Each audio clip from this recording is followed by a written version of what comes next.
bafethu yazi u-advocate Kakhane ayiwangishaya. You know when it hits home and it's not funny anymore, you're not laughing, it starts hurting properly. Uyayiva manje because this is a reality. Yeah, no, yes, hit home with this message. I'm patching here the video of Advocate Skakani talking at a Black Consciousness rally, I believe. And the message that he carries is far too... those that have seen it know what I'm talking about. Yeah, shy. So maybe before I even go far deep into the analysis or anything, far deep into talking, I think I'm fag like Kalinila, so that we'll just keep going. We'll cover what we can.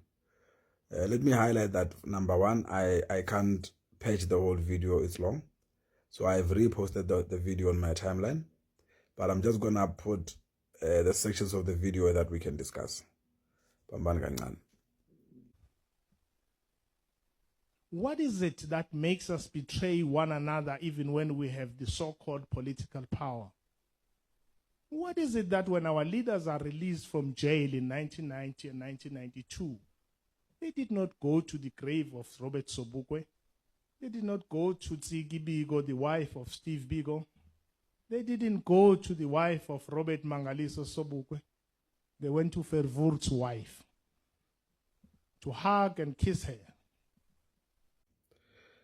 I believe the biggest problem, Lana, is that the leaders that we elected to lead us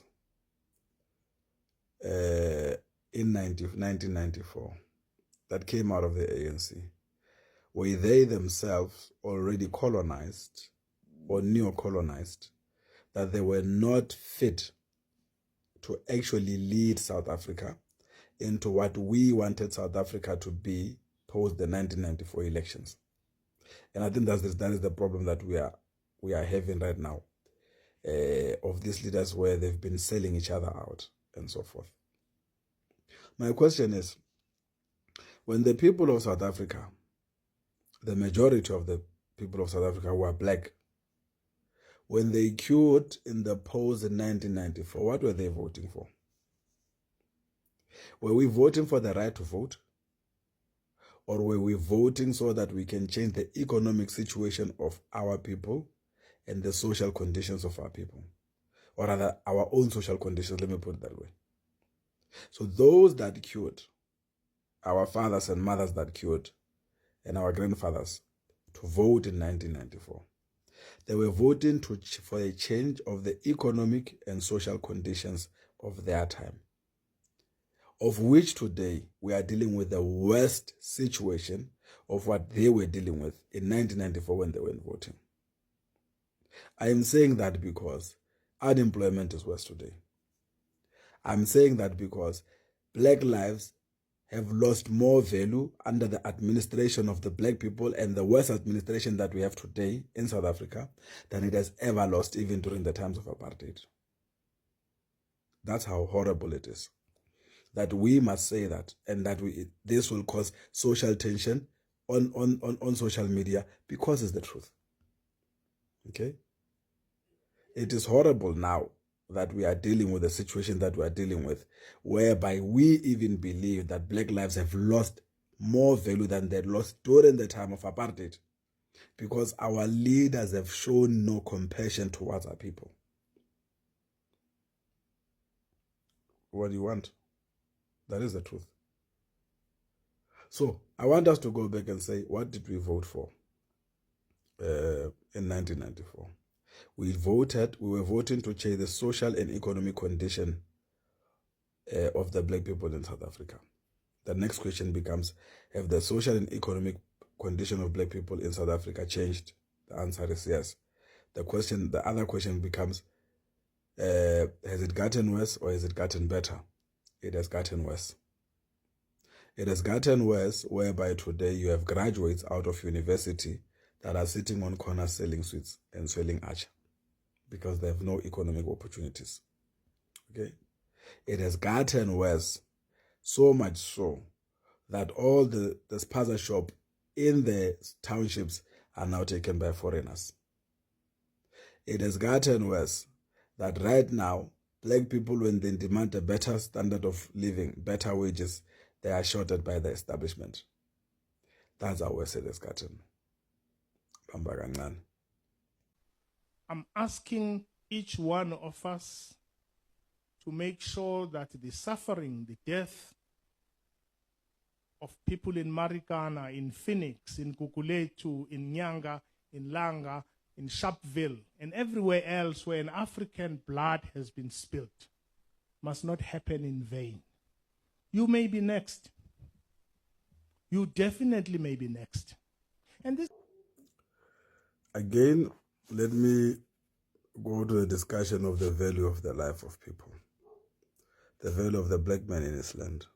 Again, I ask, how many incidents have we had in South Africa where black people have lost their lives to people that are still behaving like we're still in the apartheid of South Africa, where Afrikaner people have been unaliving black people at a large scale, shooting them, saying that either they thought that they were baboons and whatnot.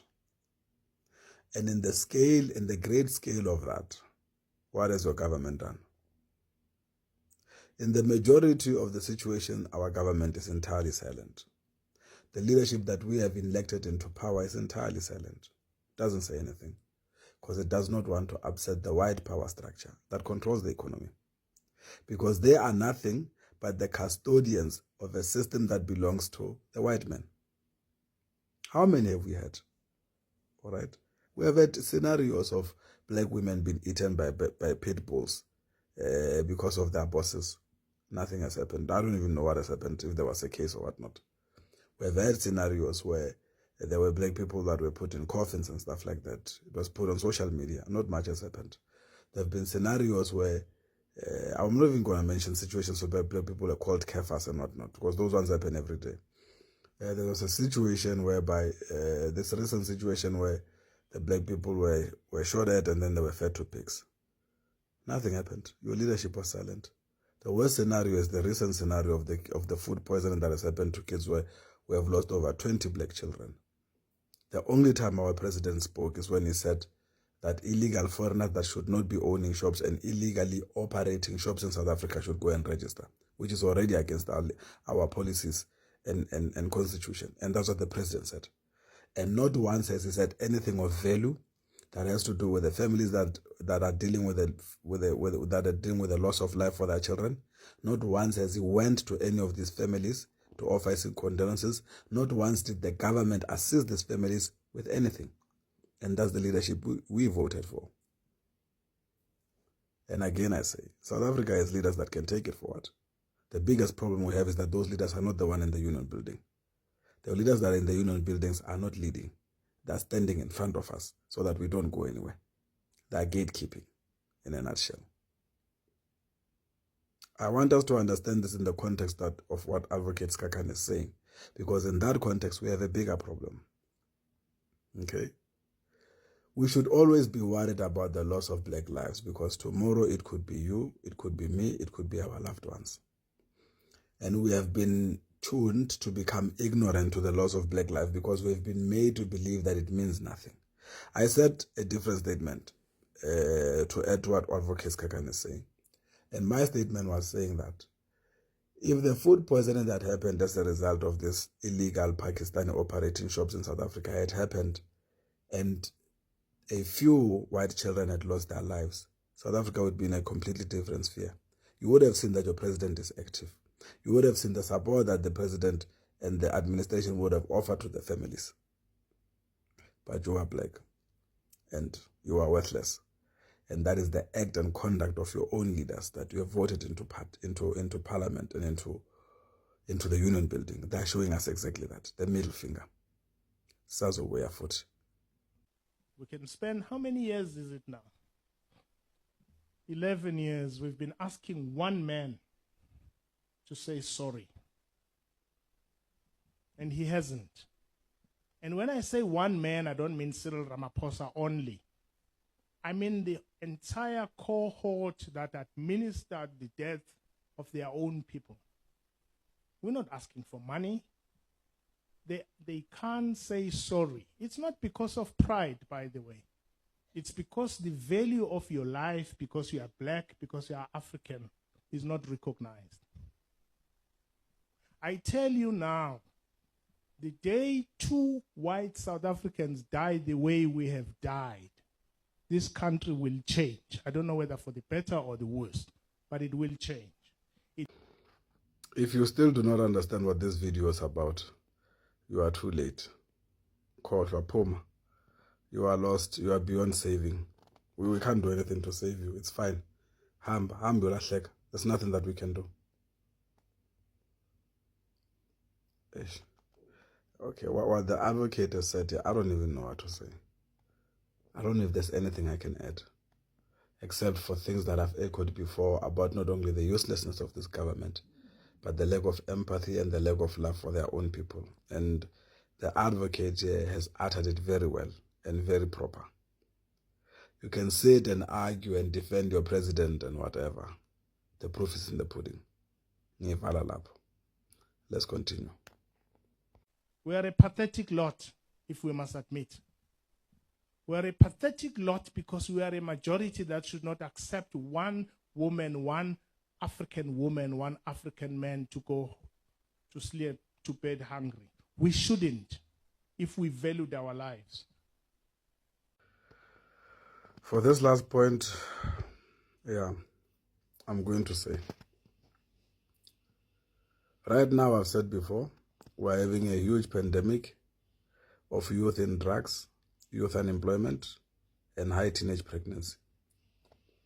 And I'm saying that it has been the leadership that we have elected before, that has been in parliament, that has been assuring that this destruction happens to our people, to our youth, okay?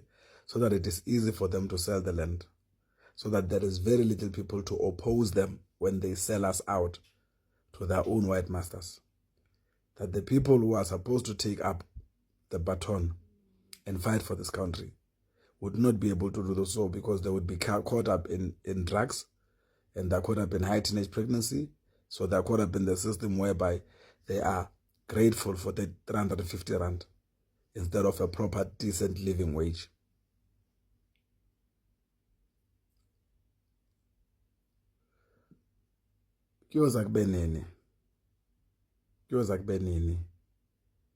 That not only do we fight each other, but we actually take cognition and recognition that not only has the ANC failed, but the ANC has plotted against the people of South Africa.